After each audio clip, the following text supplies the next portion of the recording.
அஸ்ஸலாமு அலைக்கும். கண்ணியத்துக்குரியவர்களே, அல்லாஹ்வுடைய தூதர் ஸல்லல்லாஹு அலைஹி வஸல்லம் அவர்கள் கூறினார்கள், அல்லாஹ் தன்னுடைய அரிசின் நிழலை தவிர வேறு எந்த நிழலும் இல்லாத மறுமை நாளில் தன்னுடைய நிழலில் 7 பேருக்கு நிழல் அளிக்கிறான்.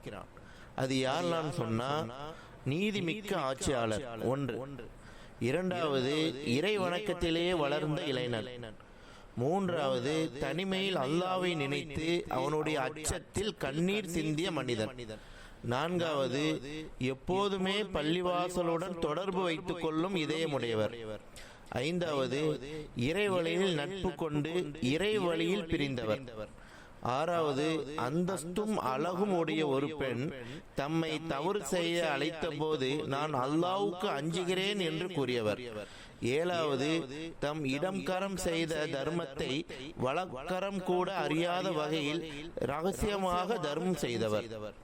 இந்த ஹதீஸ அபூ ஹுரைரா ரலியல்லாஹு அன்ஹு அவர்கள் அறிவிக்கிறார்கள்.